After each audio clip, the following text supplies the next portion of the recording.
Hey guys, I'd like to share with you my experience of our Lovelution Valentine's retreat, which happened a couple years ago, to give you sort of a little insight into at least one of the core creators' experiences of how these magical creations happen. And so we were working at 160 Bartley Drive. There's a wonderful community of people who actually live in this space, and it's sort of a self-sustaining community that's this really beautiful experiment in sort of how we can govern ourselves and how we can operate. And so we had this warehouse space in which the core creators of Lovelution, so there's Justin, Chrissy, Eric, Lucas, Natasha, and Vanessa was actually in California, and then me. And so we lived inside this warehouse space for about a week, and we were decorating it with the help of some of the members of the community at Bartley, and just sort of creating the vibe that we wanted and understanding logistically how everything would flow, because we were creating this 24-hour retreat, and we wanted to offer the best experience possible for our guests. And so the day of, we had been there for, as I mentioned, a full week setting everything up and figuring everything out. And because of the dynamic nature of Bartley, there was a lot going on and a lot of like little road bumps we would encounter. But what's really beautiful about my experience with the Lovelutions is that going into them, there's always unforeseen things that occur. And oftentimes my mind will get a little stressed out and it'll be like, oh shit, like how are we going to figure this out? Is this even possible? But increasingly and over time, with experience, my soul, my true being has always been like reassuring and just said, it's okay, this stuff always happens, you know it's going to be alright, you know it's going to be magical, and you know that this is probably the best thing that can happen because it's just going to teach you an incredible lesson. And so going through all this, a lot of roadblocks. It's the day of our event was starting on the Friday, and or actually no, I think it was starting on the Saturday. Sorry, and so it's Saturday afternoon at 5 p.m. and the doors are going to open at 8. And this is my first time arriving to the venue that day because we'd been up till 6 a.m. the night prior setting up, and I was doing a lot of running around in the afternoon.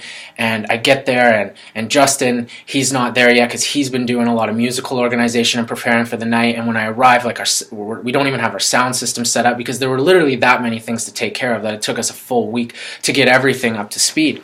And so it's 3 hours before it's happening, and sort of I could tell both Chrissy and I were having these stresses, and but just knowing like, okay, we're gonna go through it and it's gonna be fine. And then there was this, people start coming in, and just the vibe, like knowing that it's a 24-hour retreat, I started to recognize, okay, it doesn't necessarily need to start on time the way we had envisioned, so long as it's a beautiful environment and that people are connecting with one another. Because, as you know, our mission with Lovelution is to infuse humanity and the universe with love, and that's the focus. And so it was really beautiful because Eric, or his DJ name is Blue Bear, played his first DJ set, his first live set ever, amongst probably anywhere between 200 and 350 people at different times throughout his set. And it was so groovy, and it just created this like beautiful, loving vibration, and people were on the dance floor, and the colors in this environment were so like just glowing and wonderful and full of life and love and depth, a lot of depth, and the place was decorated absolutely beautifully. And I felt this really strong love vibration in the room. It was so deep, though, that there was almost an element of sorrow to it. You know that feeling of love, how sometimes love can have sorrow accompanying it. And I think some of that might be due to the anticipation of that love disappearing in whatever form that might be. Like if you have a romantic partner, perhaps your journey together doesn't last forever. Perhaps you're madly in love and then you fall out of love. Or perhaps one of the partners dies to old age or through an accident or whatever, and then that love disappears, or things just change and evolve. So I think sometimes that like deep sorrowful aspect of love might be due to the fear or expectation of loss at some point in the future. Almost ties into certainly it ties into the impermanence of all things and the impermanence of a loving partnership, let's say. And so Eric's DJing, and it's really cool because Natasha's there dancing on the dance floor, and the two of them have a really beautiful romantic relationship with one another, just full of infinite love. And seeing their interaction, and I know it was a special moment for her watching him DJ, and vice versa for him, and a really special moment for me too, because I was there pretty much the first time Eric had ever hopped on the DJ decks, and Justin was showing him around, and I just knew, because Eric's a musical wizard, that he was going to figure this out pretty quickly. And it was only a mere few months later that he was already DJing in front of a large group of people and knowing how to do so and curate the vibe and co-create a beautiful environment. And he just comes from a totally non-egoic place, so he's always just trying to create the best experience possible and isn't really worried about how he looks. So yeah, just going through this and grooving, and as more and more people are arriving into this space, the love vibration gets more and more beautiful.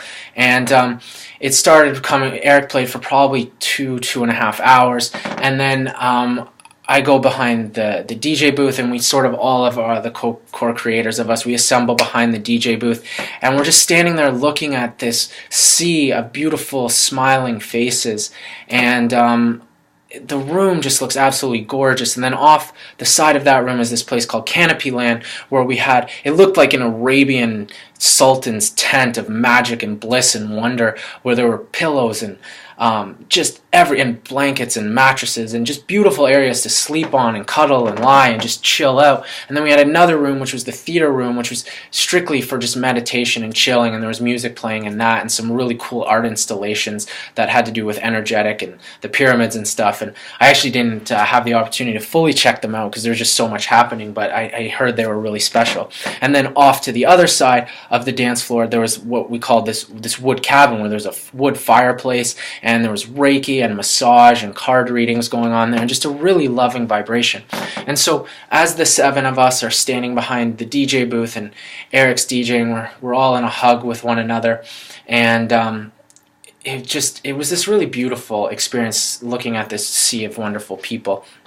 And then it was time for us to start guiding the sound therapy, and so I took the and what's interesting is that typically before every Lovelution, before the sound therapy starts, we all sit down, and Justin sort of gives us a little, he just lets a little talk flow through him about what we're accomplishing, like what our intention is, how we want to infuse this room and these wonderful people with love and make everyone feel connected and wonderful.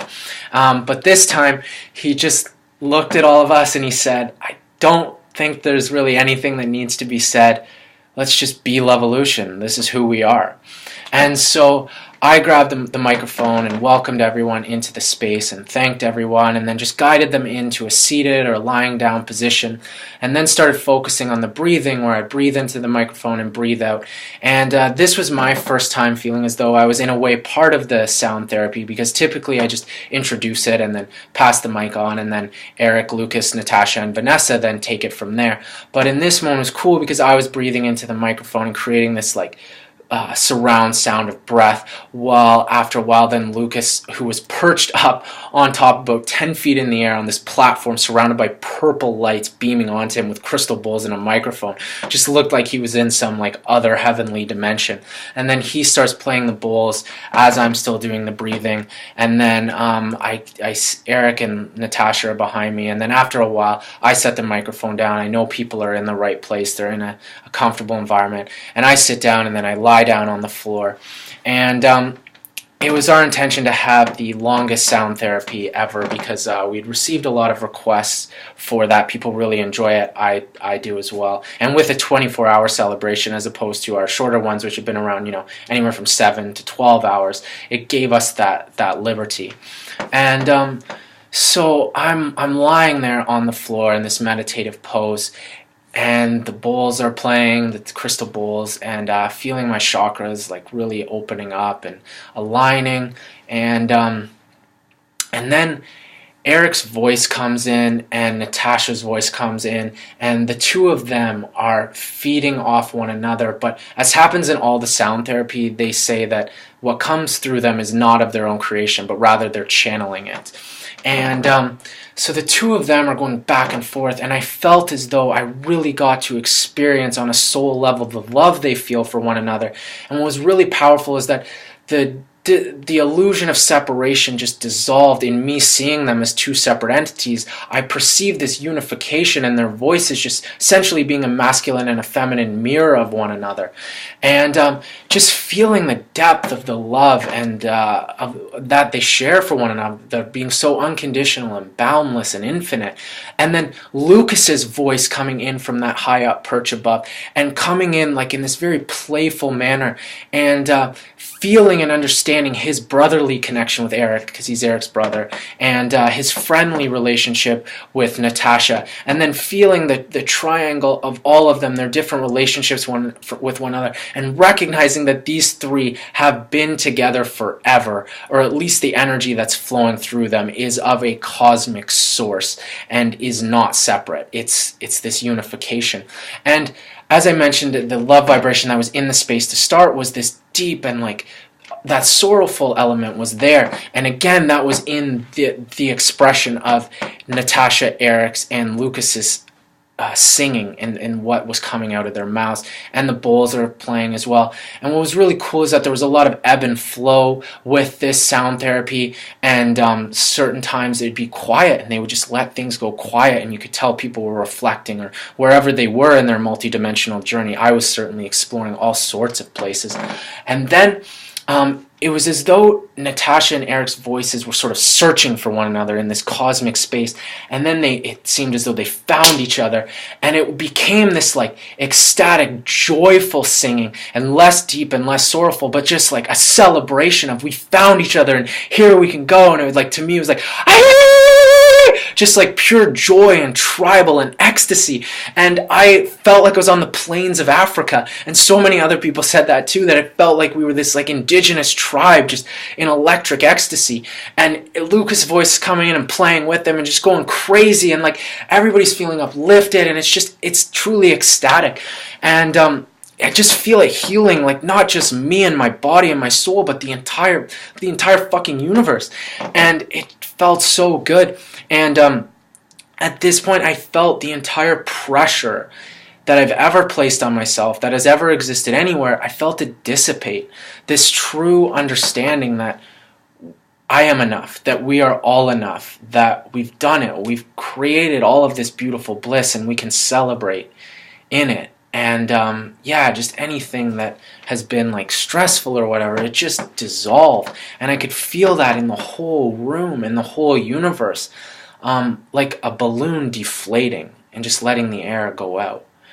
And it was so beautiful. And as they were screaming in this ecstatic state of bliss, and this was about probably a 50 or 60 minute journey. I lost sense of time, so it's tough to say, but just for the record, dead sober during this as well. But going through this experience and then feeling the ecstasy, and then noticing that I heard some percussion, and like I'm not sure if it was Eric or Mamad or whoever was drumming, but started feeling the percussion, and I felt these waves of energy just flowing up and down my body, and I'm lying on the floor and I'm like twisting like this, and my head is just contorting and sinking deep back into the concrete. And I was having this orgasmic experience of death. And like the French call orgasm le petit mort, which translates into little death. And I was experiencing the full-blown thing. Like, as I mentioned, I think if all the pressure that you've ever felt dissolves, and the universe does too, that is death. It's the completion of all things. It's beauty, it's joy, and it's relaxation. And I was just on the floor rolling around like this and contorting. And then at the end, I just laid there with eyes open, and I could tell I would probably look dead to somebody gazing at me and look like a friggin' weirdo as well, but I'm totally cool with that, as I'm sure you can all tell.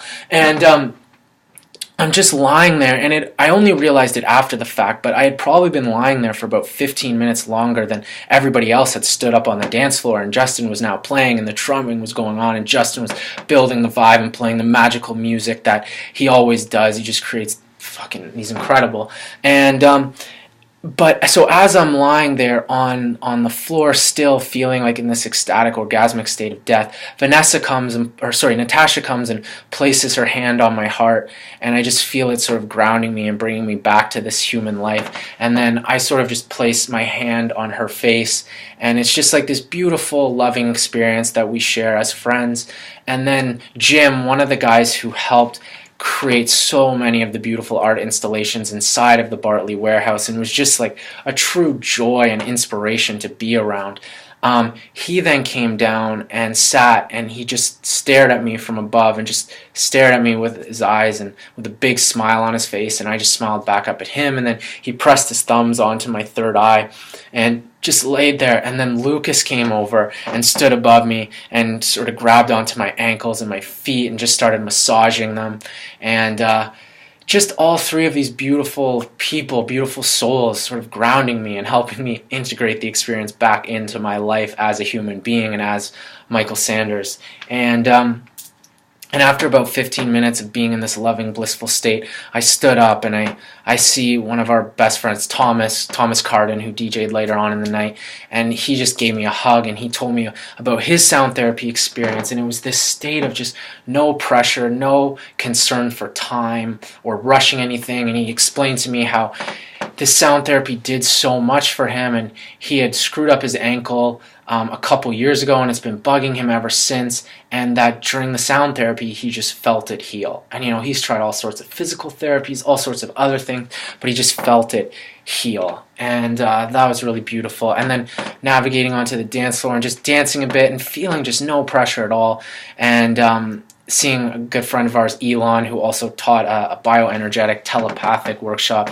Guy's a wizard. He and I just having this moment on the dance floor and just gazing into one another's eyes for probably like 6 or 7 straight minutes, and just understanding that he and I are the same, you and I are the same, we're all one, and we should all really be trying to help one another and uplift one another. There's no need to put anybody down.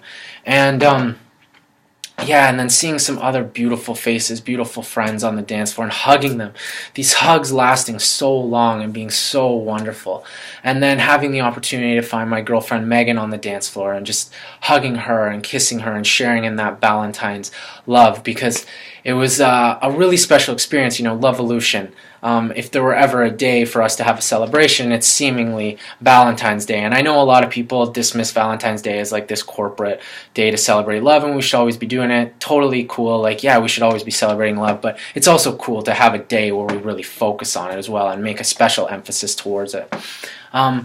So then just, like seeing other people on this floor, this guy, Logan, who was at one of our celebrations for the first time, my friend Scott and Tim brought him, and he gave me this big, long hug, and he said to me, he's like, man, because I'd briefly met him earlier in the night and given him a hug, and he said to me, he's like, man, he goes, that was the first real hug I've ever given in my life, and it's largely because you gave me a long hug earlier, and then I saw you going around and doing it to everyone. I was like, whoa, like, what is he doing? Like, that felt so good.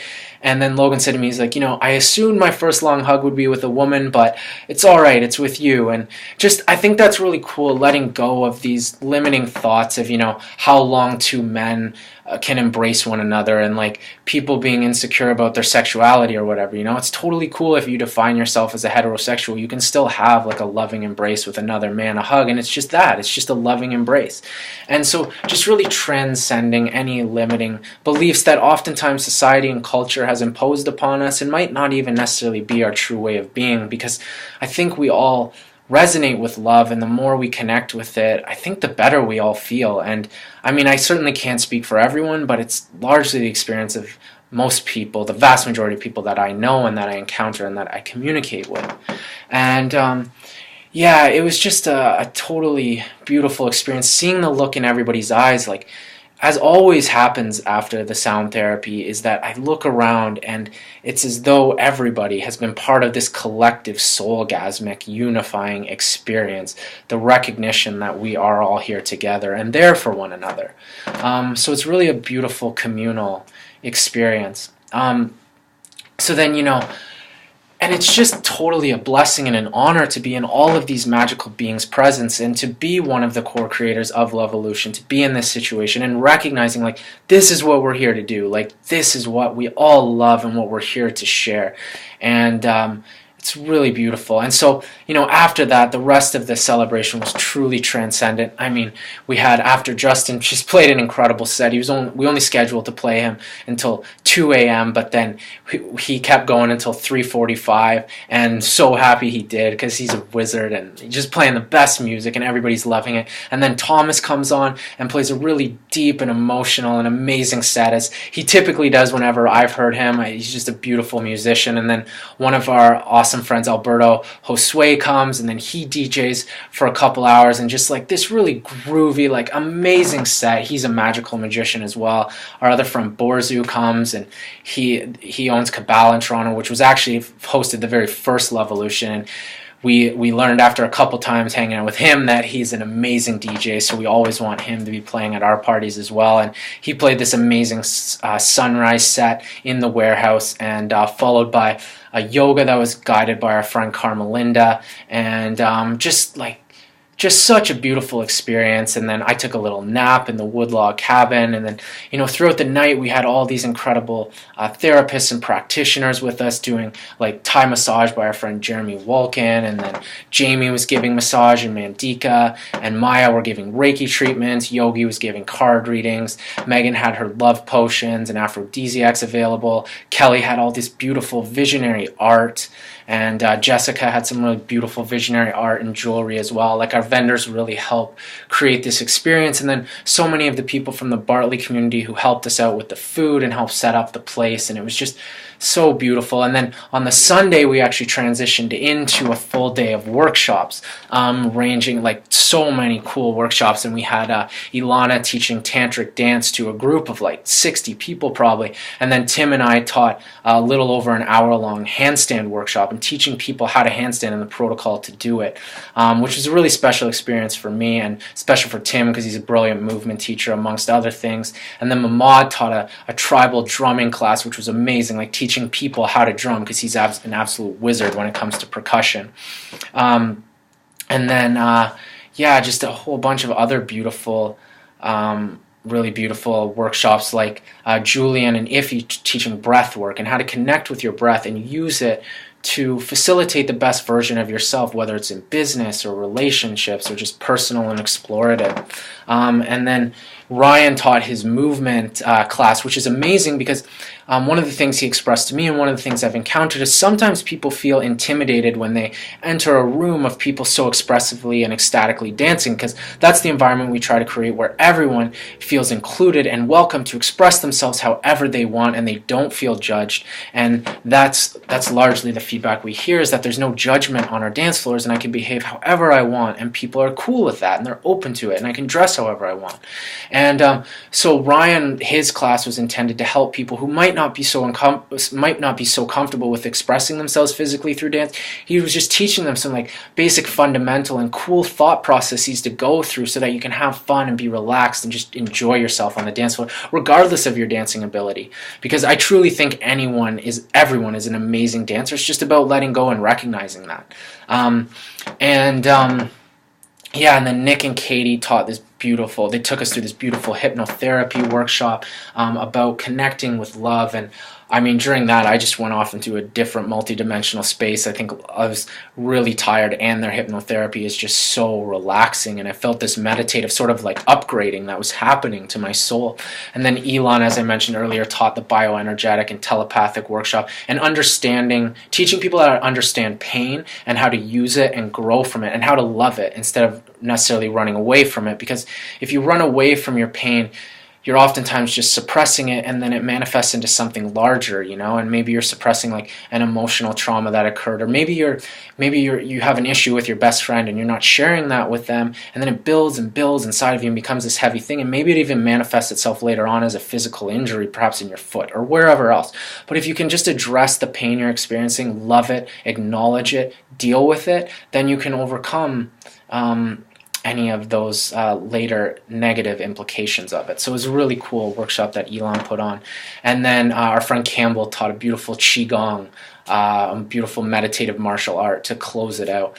And yeah, I mean, this Lovelution experience was an absolute miracle, and I just wanted to share that with all you guys so that to give you sort of a behind-the-scenes perspective on what it's like being one of the core creators, coming from perhaps the other side of it than you see it from.